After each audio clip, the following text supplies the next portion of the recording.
நாடு உற்று நோக்கும் 5 மாநில சட்டப்பேரவை தேர்தல் வாக்கு எண்ணிக்கைக்கான தேதி நெருங்கும் நிலையில் கேரளாவில் கடந்த தேர்தல்களில் கட்சிகள் பெற்ற இடம் குறித்த தகவல்களை இந்த தொகுப்பில் பார்க்கலாம்.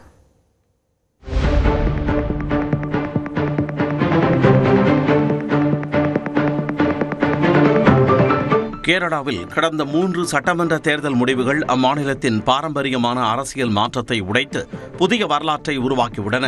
5 ஆண்டுகளுக்கு ஒருமுறை எல்டிஎஃப் மற்றும் யுடிஎஃப் அணிகளை மாற்றி தேர்ந்தெடுக்கும் வழக்கத்திற்கு மாறாக 2021ஆம் ஆண்டில் மீண்டும் ஒருமுறை ஆளும் கட்சியான எல்டிஎஃப் ஆட்சியை தக்க வைத்துக் கொண்டது.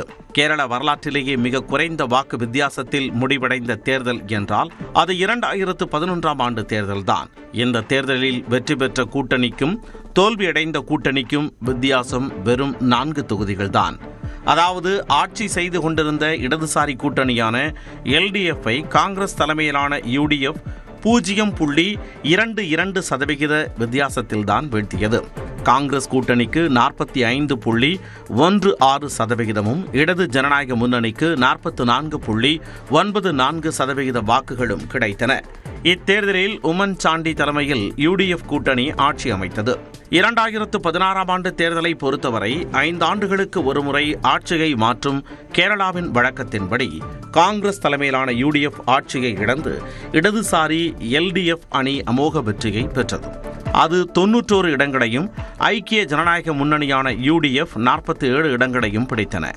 பாஜக முதலில் கேரள சட்டப்பேரவைக்குள் நுழைந்த தேர்தலும் இதுதான்.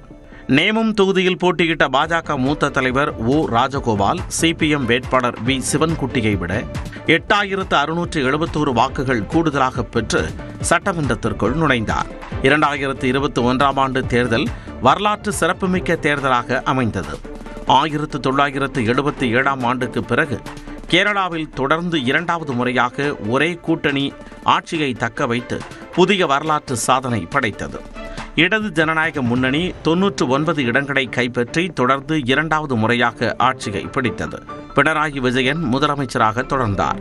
காங்கிரஸ் கூட்டணி 41 தொகுதிகளில் மட்டுமே வெற்றியை கண்டது.